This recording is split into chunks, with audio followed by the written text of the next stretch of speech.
آپ کو وظائف دے رہا ہوں تاکہ وظائف آپ کے پڑھنے کے لیے جو نئے آئے ہیں وہ بھی اور پرانے بھی. ہر نماز کسی ایک نماز کے بعد، ہر نماز کے لیے نہیں، کسی ایک نماز کے بعد، فجر کے بعد یا جو بھی، ایک تسبیح لا الہ الا اللہ کی آنکھیں بند کر کے اپنے دلوں کی طرف ایسا تصور کریں، اور جو زیادہ پڑھنا چاہیں 200 مرتبہ پڑھ لیں، جو اور زیادہ پڑھیں 333 مرتبہ پڑھ لیں، یا 111 بار پڑھ لیں. 111 بار ایک تسبیح کر لیں گے نا، اس پر 10 کا اضافہ کر لیں 111 ہو جائیں گے، یا 313 کر لیں، 333 کر لیں، سب عدد اجازت ہے. آپ لا الہ الا اللہ اول آخر 11 بار درود شریف، یہ کلمہ طیبہ کا. جب ختم کریں وظیفہ تو اینڈ پر محمد رسول اللہ کہنا، ایک بار، صرف اینڈ پر ایک بار محمد رسول اللہ اینڈ پر. یہ سب کو پڑھنے کی تاکید ہے، ساروں کو. ایک تو کلمہ طیبہ کا وظیفہ، دوسرا کم سے کم ایک تسبیح درود پاک کی، زیادہ کی حد نہیں ہے، جتنا پڑھ سکے. جب لا الہ الا اللہ کی تسبیح کریں اس وقت اپنے دل کی طرف توجہ کریں اور دھیان کریں جیسے اللہ پاک کا نور اتر رہا ہے اس کی سمدیت اور احدیت کی بارگاہ سے، اور نور آپ کے دل پہ اتر رہا ہے بارش کی طرح. دیکھتے رہے نا، بارش رات کو بھی آئی تھی، موسلا دھار بارش کی طرح نور، انوار و تجلیات اتر رہے ہیں، نور ہی نور، اور دل اس میں گرا ہوا ہے. اور رفتہ رفتہ تصور کریں کہ اب وہ نور دل کے اندر بھی جا رہا ہے اور دل اندر سے بھی روشن ہو رہا ہے. یہ اللہ کے ذکر کا نور اتر رہا ہے. آنکھیں بند کر کے اس تصور میں بیٹھ کے ذکر کریں. دوسرا، ایک تسبیح کم سے کم یا زائد جتنا پڑھ سکیں اجازت دیں. اوقات حضور اسلام پہ درود پاک، اللہم صلی علی پڑھی سیدنا و مولانا محمد وعلی آلہ وصحبہ وبارک وسلم، یہ درود پاک ہے. اگر کچھ لوگ اس کے علاوہ کوئی اور صیغے سے درود پاک کسی کو یاد ہے پڑھنا چاہیں اس کی بھی اجازت ہے. تو درود پاک کم سے کم ایک تسبیح یا زیادہ جتنا پڑھ سکیں. تو اس کے بعد جب درود پاک پڑھیں تو تصور کریں آقا علیہ السلام کے گنبد خضرا کا، آنکھوں میں رکھ لیں گنبد خضرا. اور اگر کسی کا تصور جالی مبارک کا قائم ہو سکتا ہے تو جالی مبارک کا کر لیں. سامنے مواجہ شریف کے کھڑے ہیں، جالی مبارک کا قائم نہیں ہوتا تو گنبد خضرا تو ہر کوئی دیکھتا ہے نا تصویر، تو گنبد خضرا کا تصور کر لیں. سب گنبد خضرا، جالی مبارک، قبر انور سے آقا کے انوار و تجلیات ہی نکلتی. تو آقا کا تصور کر کے گنبد خضرا کا حاضری کا درود پاک. تیسری تسبیح استغفار، استغفر اللہ العظیم الذی لا الہ الا ہو الحی القیوم واتوب الیہ. یہ استغفار 100 مرتبہ ایک تسبیح. یہ 3 ہو گئی. اس کے بعد کوئی پریشانی ہو، رزق میں تنگی ہے، کاروبار میں تنگی ہے، مشکل اوقات ہیں، اس قسم کی چیزوں کے لیے سورہ لإلاف قریش 11 مرتبہ، پھر 11 مرتبہ سورہ الماعون ارأیت الذی یکذب بالدین، پھر 11 مرتبہ انا اعطیناک الکوثر.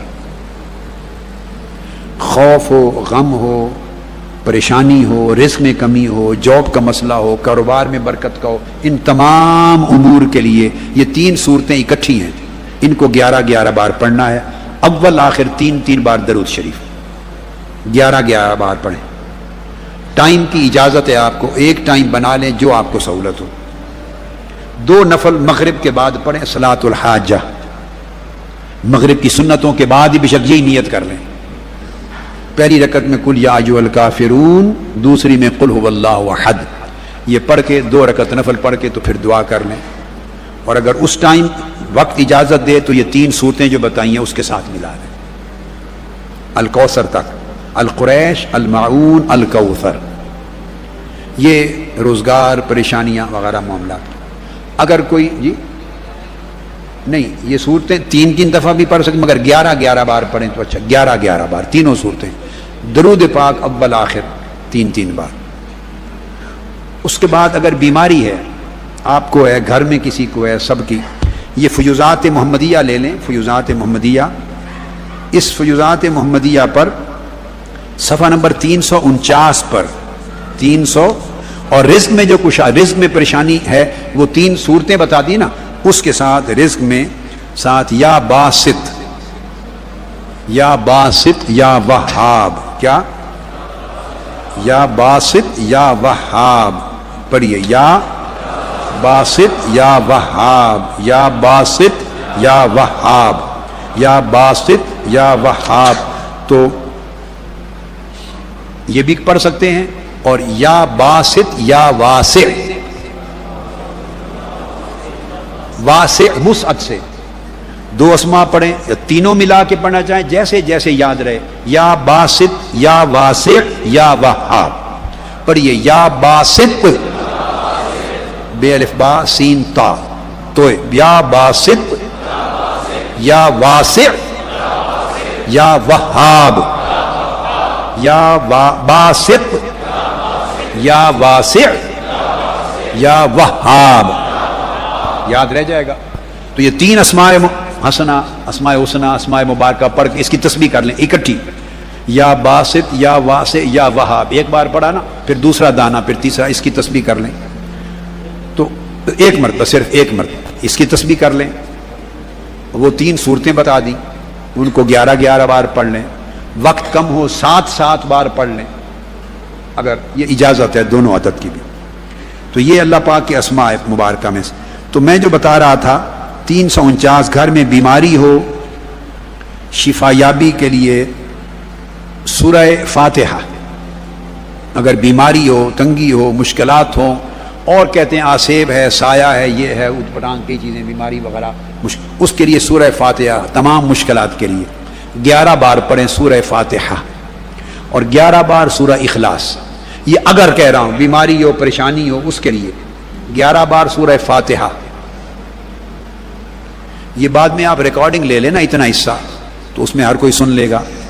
11 بار سورہ فاتحہ اور 11 بار قل هو اللہ احد سورہ اخلاص، اول آخر 3 بار، یا 11 بار درود پاک، اول آخر، بیماریوں کے لیے، شفا یابی کے لیے۔ اور ایک وظیفہ ہے،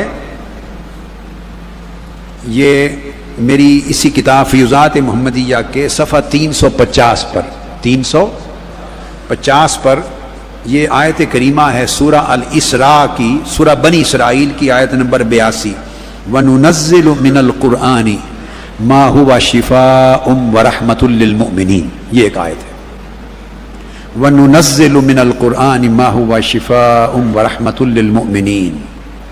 شروع میں اعوذ باللہ بسم اللہ پڑھ کے، درود پاک 3 بار پڑھ کے، اس آیت کو 11 بار پڑھیں، یا چاہیں 40 بار پڑھ لیں، مریض پہ دم کریں، آپ کو دردیں ہیں، تکلیف ہے، گھر میں کسی کو ہیں، آپ کو اپنے گھر کی حد تک اجازت ہے، اپنی فیملی میں، خود کو، اولاد کو، بچوں کو، میاں بیوی کو۔ وَنُنَزِّلُ مِنَ الْقُرْآنِ مَا هُوَ شِفَاءٌ وَرَحْمَةٌ لِّلْمُؤْمِنِينَ، 7 بار بھی پڑھنے کی اجازت ہے، 11 بار بھی پڑھ سکتے ہیں، 21 بار بھی پڑھ سکتے ہیں، اور 40 بار بھی پڑھ سکتے ہیں۔ اگر بخار ہو گھر میں، بہت سخت بخار نہیں اتر رہا، اس کے لیے اسی کتاب کے صفحہ 351 پر، اسی کا اگلا صفحہ، یہ 350 تھا، اب 351، اس کے اوپر وظیفہ ہے سورہ انبیاء آیت نمبر 69، یا نار کونی بردم و سلام علی ابراہیم، یا نار کونی بردم و سلام علی ابراہیم، اسی طرح 7 مرتبہ، 11 مرتبہ، یا 21 مرتبہ، یا 40 مرتبہ پڑھ کے پھونک دیں۔ پانی پر بھی پڑھ کے دم کر کے مریض کو خود بھی پئیں، پلا بھی سکتے ہیں، دونوں آیتیں الگ الگ جو مقاصد، عمومی بیماری کے لیے، یہ بخار کے لیے، یا نار کونی، آگ، نمرود کی آگ ٹھنڈی ہو جائے۔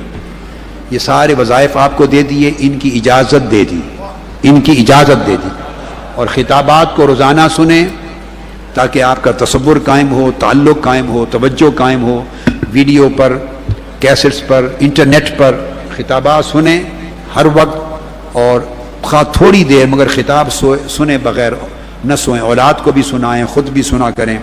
Subscribe now and press the bell icon. Never miss an update. اسی طرح حدیث پاک ہے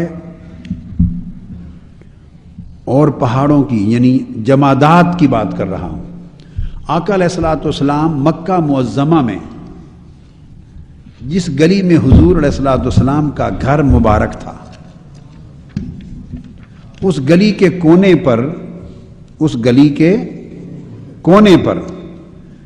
ایک پتھر پڑا رہتا تھا. اس گلی کے کونے پر ایک پتھر رکھا ہوا تھا، اور آقا علیہ الصلوۃ والسلام جب بھی وہاں سے گزرتے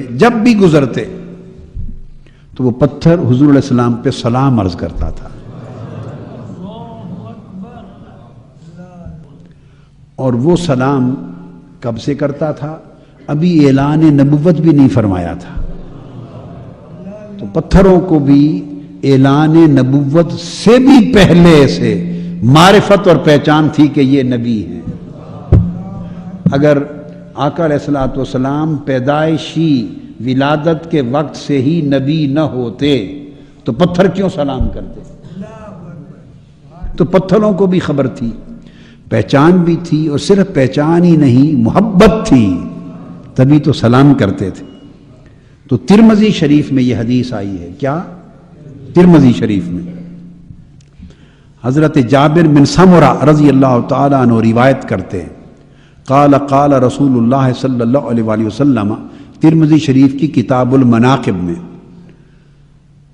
ان بمکہ حجرا کان یسلم علی لیالی بعثت انی لاعرفہ الآن. فرمایا مکہ میں آقا علیہ السلام فرماتے ہیں مکہ میں ایک پتھر ہوا کرتا تھا، ایک پتھر تھا مکہ میں، اور آقا علیہ السلام نے فرمایا کہ جس زمانے میں میری بعثت ہوئی، یعنی جس زمانے میں میں نے اعلان نبوت فرمایا، اس زمانے میں بھی، اس سے قبل بھی، جب کبھی میں وہاں سے گزرتا تو وہ پتھر مجھے سلام کرتا تھا. وہ پتھر مجھے سلام کرتا تھا. اور صرف یہ بات نہیں بلکہ آقا علیہ الصلوۃ والسلام نے یہاں تک فرمایا کہ میں اس پتھر کو آج تک پہچانتا ہوں. انی لاعرفہ الآن، ابھی بھی میں اس پتھر کو پہچانتا ہوں. اس سے ایک بات نص سے ثابت ہوئی کہ جو تسلسل سے ہمیشہ حضور پر درود و سلام بھیجتا رہے، حضور ہمیشہ اس کو پہچان میں رکھتے. آقا علیہ السلام ہمیشہ اسے اپنی پہچان میں رکھتے ہیں. اب سوال پیدا ہوتا ہے، آپ نے تو اللہ نے توفیق دی، جتنی توفیق دی پہچانا قدر مصطفیٰ کو صلی اللہ علیہ وآلہ وسلم کو، اور عمر بھر آقا علیہ السلام پر درود و سلام پڑھتے رہے. تھوڑا سا گویا معرفت محمدی کا حق ادا کرتے رہے، معرفت قدر مصطفیٰ کا، معرفت عظمت مصطفیٰ کا، محبت مصطفیٰ کا حق ادا کرتے رہے جتنا ہو سکا، کہ حضور پر مسلسل درود و سلام پڑھتے رہے اس پتھر کی طرح. اور اس کے صلے میں کئی صلے عطا کیے حضور نے. تو آج جو حدیث ہمارے زیر مطالعہ ہے اور ہمارے درس میں آج کی حدیث، اس میں صلہ کیا دیا؟ وَإِنِّي لَأَعْرِفُهُ الْآن. اس کے مجھ پر مسلسل درود اور سلام بھیجتے رہنے کا صلہ اس کو یہ ملا کہ میں بھی پھر اس کو نہیں بھولا، آج تک پہچانتا ہوں. اب پتھر کو پہچانا تو وہ تو پہچان بتا دی. اب جو آقا کی بارگاہ میں درود و سلام بھیجتے رہتے ہیں اور عمر بھر بھیجتے رہتے ہیں، سوال ہے کہ مصطفیٰ کے انہیں پہچاننے کا وقت کب آئے گا؟ حضور پر درود و سلام بھیجنے والوں اور عمر بھر آقا پہ درود و سلام کا ہدیہ، آقا کی بارگاہ میں ہدیہ پیش کرتے رہنے والوں، اور ہمہ وقت حضور کی بارگاہ میں سلام عزت و تعظیم کرتے رہنے والوں، سوال یہ ہے کہ حضور تمہیں پہچانے اور آقا علیہ السلام ہمیں پہچانے.